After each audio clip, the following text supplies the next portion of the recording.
Now, the aviation sector has been one of the worst hit sectors by COVID-19 pandemic, derailing the interesting prospects posed by the sector. In 2019, the sector was the fastest growing in the country, surging higher by 13.2% year on year. But however, in the latest Q3 2020 GDP report, the sector contracted by a staggering 39.9%, leading to a dip of 57.4% in Q2 of 2020. The coronavirus pandemic left fleets of planes grounded and caused air passengers traffic to slump as much as 94%. Wow. Now, cash-strapped carriers have been struggling to rebuild, hampered by another wave of the infection and strict curbs on travel. For the month of April and June, the International Air Transport Association said Nigeria Airlines lost $2.09 billion. Similarly, IATA predicted a net loss of $118.5 billion for airlines in 2020, higher than the $84.3 billion forecast in June. In another report in November, now the report titled "Deep Losses Continue into 2021" also predicted a net loss of $38.7 billion in 2021, higher than the $15.8 billion forecast in June. Now, as Nigeria we're already in the second wave of COVID-19. The federal government says it may impose a travel ban to and from some certain part of the world, as a new strain of COVID-19 is manifesting itself in various countries, including the United Kingdom. With a consideration of another travel ban in Nigeria, the question is, how can the ailing aviation industry survive from bankruptcy and stay in business in post-COVID-19 era? No, I won't be doing this alone. I have joining me live in our Lagos studio for more of this. He is an aviation, award-winning aviation journalist, analyst, Mr. Warren Shadari. Thank you very much for your time, Mr. Shadari. So thank you for having Compliments me. of the season. Same to you. Well, when I was reading through those figures, I saw that you were nodding. Take us through what has played out in 2020. Before we go into specifics, a lot has happened with the aviation sector. I must confess. I was delayed sometime this week too, and it's becoming a recurrent decimal. So tell us about it. Thank you very much. I think in 2019, towards the end of 2019, we're all excited that we're going to enter 2020 with a lot of prospects, with a lot of anxiety, with a lot of joy. Businesses were beginning to see if they could do better than they did in 2019. Yeah, the sector was going smoothly until February. And what happened in China in 2009, December 2009, we thought we'd not get to Africa. We even thought it would not get to Nigeria, but before we knew what was happening, it became a big pandemic. Not only Nigeria, but the entire aviation industry, even to the whole world, where we started recording deaths and so many cases. Then in March, it became full-blown that we could not even open our borders to allow people to come in. Yeah, government was blamed for taking actions very late. Very late, yes. There was an argument of that delay in shutting down. But I don't think that delay could have solved any problem because it was already here before they knew. So government took that action to shut the airspace to domestic and international, just the way international, many other countries started shutting their borders and started looking for solution.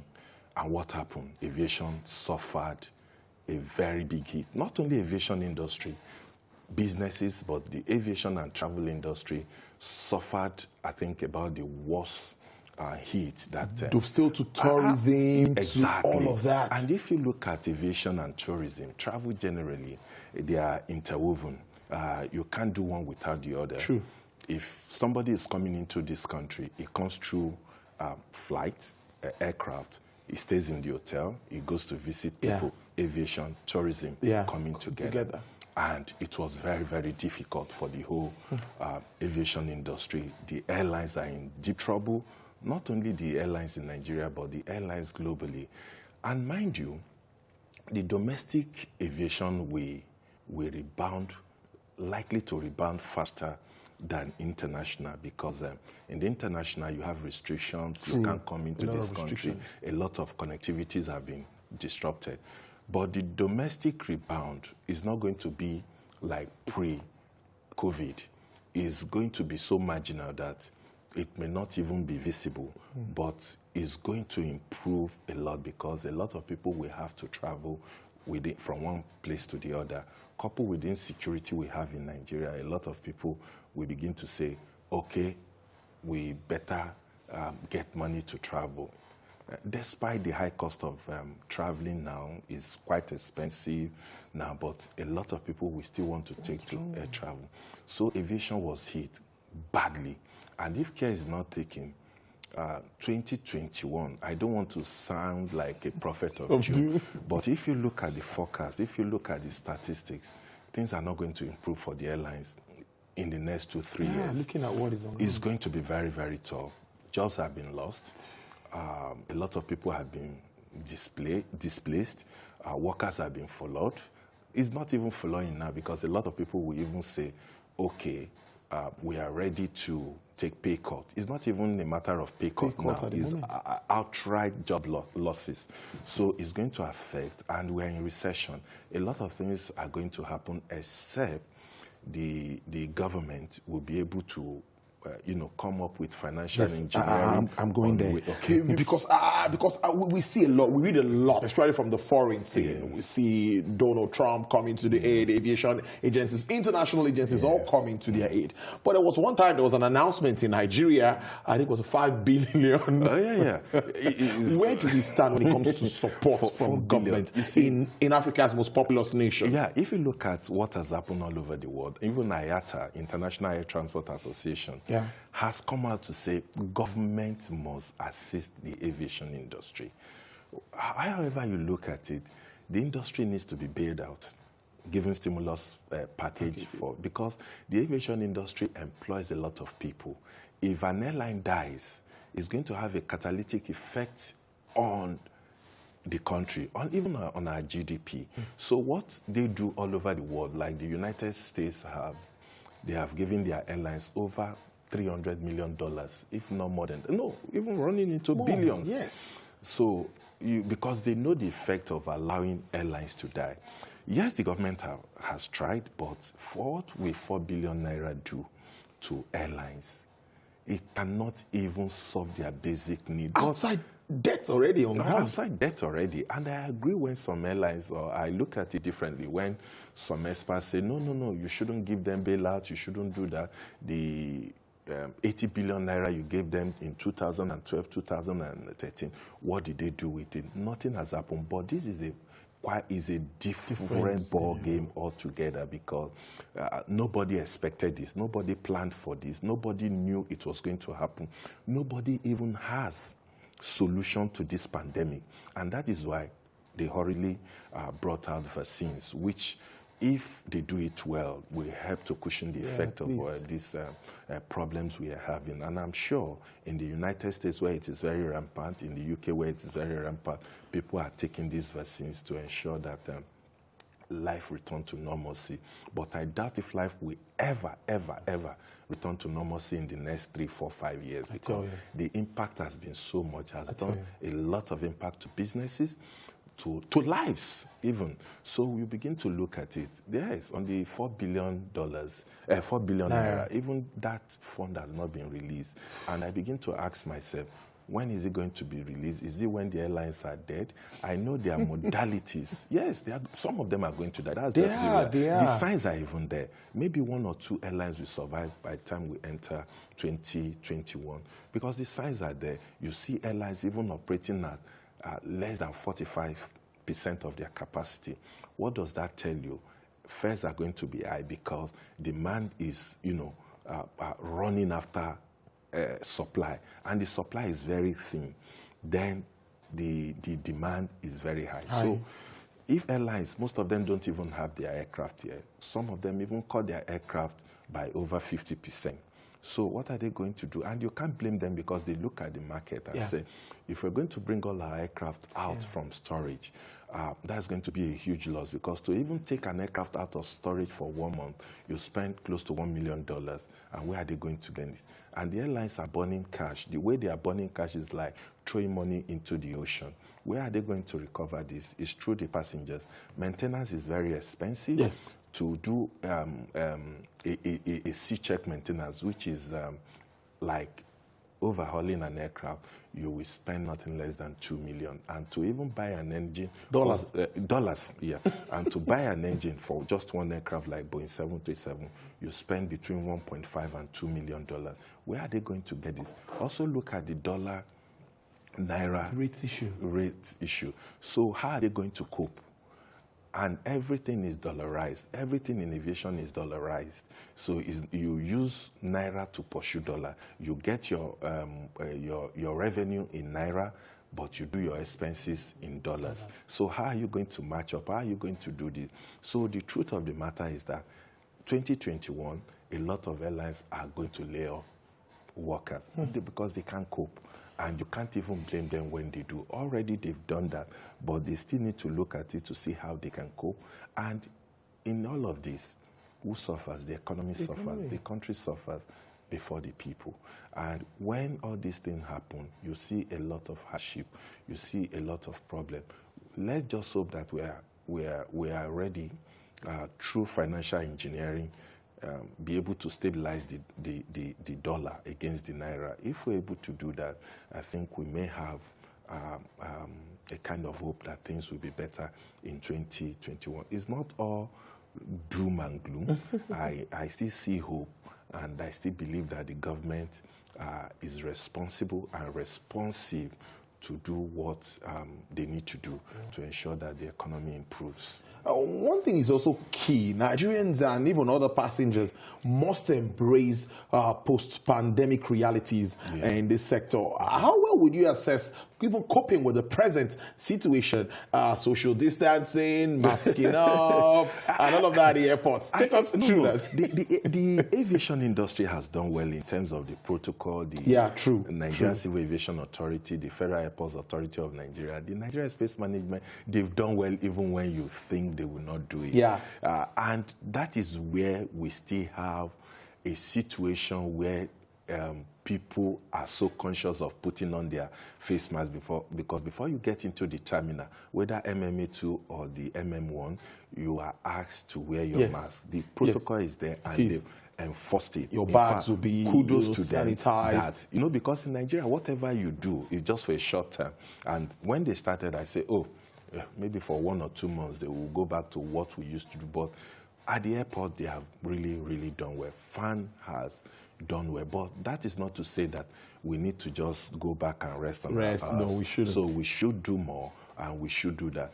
But outside the airport, we see a lot of people wear their face masks on their chins, and some even put it on their head, and you begin to wonder, is it face mask or head mask or neck mask?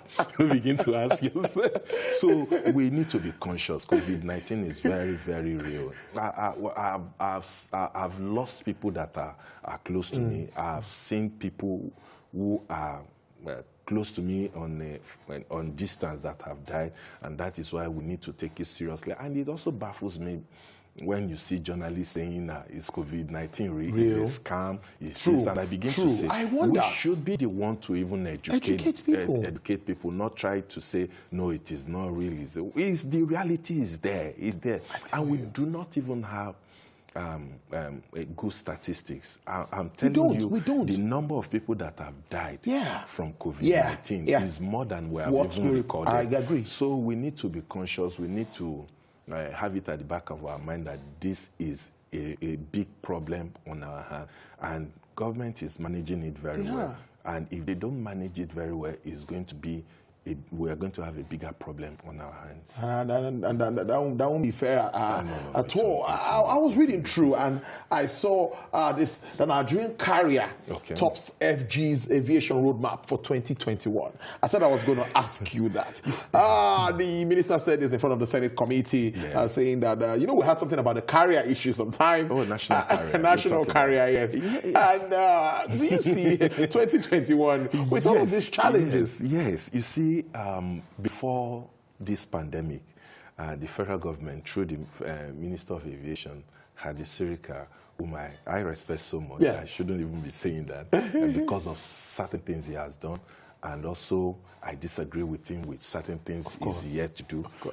He has done so well in ensuring that we have a national carrier. But if you ask me personally, I don't think that is our problem now. We do not have that resources, and we do not have that number now because of restrictions and not the rest to begin to think. Yes, I don't know why we want to go into it in a pandemic. Before pandemic, I supported it, but since it has been one of the roadmaps of the government, we need to really be clear on what they want to do, when are we having it, and if you look at it, we don't even know the dimension it's going to take, because technically we have two national carrier in Nigeria, Aero and Arik.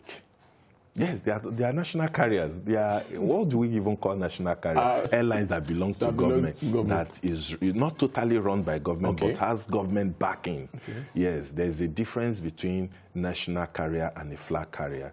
When you say national carrier, it has total backing of government. It may be maybe little equity, but government has a stake in it. Then we have flag carrier that is owned by a private individual, but carrying the flag of Nigeria. That is, can be designated to maybe Joburg, can be designated to India, can be designated to even New York or anywhere. It's just carrying the flag of Nigeria and is accorded that advantage or advantages of a national airline. So I really don't know if they are going to make it work. It will be fantastic, because people have, some are against, some are in support of it, that why won't Nigeria have a national airline or national carrier? But, you know, there's more that goes into a national airline than just, you know, creating an airline, giving it a name. A lot has to go into it. Do we have that finance to really float a national carrier? But be that as it may, we look at it, and from what the government has said, the minister has said, 2021 promises to be a year where so many things will begin to happen, that will see the fruition of all the planning, all the arrangement they've made in the past few years. Hopefully, national carrier will be part of that. Those good things we hope to see in 2021. Let's round up on this note. Like I asked Dr. Kechuku earlier, you are an aviation person. You're an aviation businessman. Now you're moving into 2021. Just an example. What would you be looking at? What are your projections? What would be your quick wins?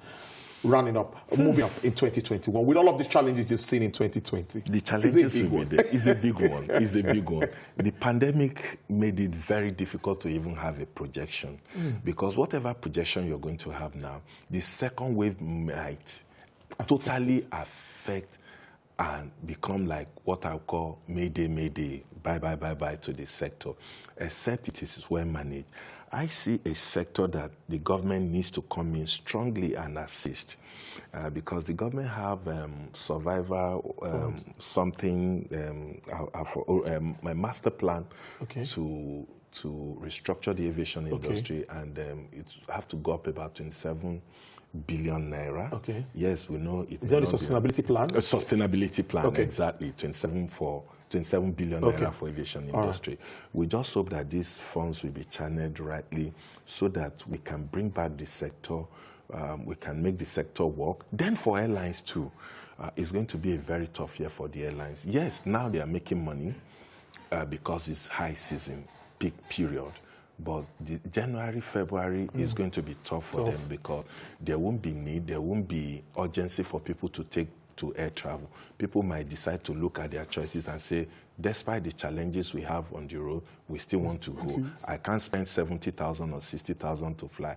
How much is my salary? But with 10,000 naira or 5,000 naira, they will weigh they will go into the risk and say, yes, let me go into it, spend some money. When I get there, I take paracetamol, I will be fine. So I see a lot of yeah, some airlines are also coming on board, 1 or 2 airlines. But I also ask myself that it depends on how you're going to do your financial engineering, your model, your planning to be sure that you survive. If you're going to use all those Boeing 737, you are not going to last in the business. Yes, you need a couple of them, but do not make them the fulcrum of your business plan, because they are fuel guzzler, they are expensive to maintain, and even all over the world, airlines are going for fuel efficient aircraft, fiber built aircraft than those fuel guzzlers. So 2021 is going to be a lot of challenges, but I want to believe, I have the hope, I have the conviction that a lot of airlines will stay, some will go, who are not able to match up will go, and maybe we'll begin to see how we can revive the aviation industry. If we're not going to have the second wave of COVID, the NSAS also drew us back.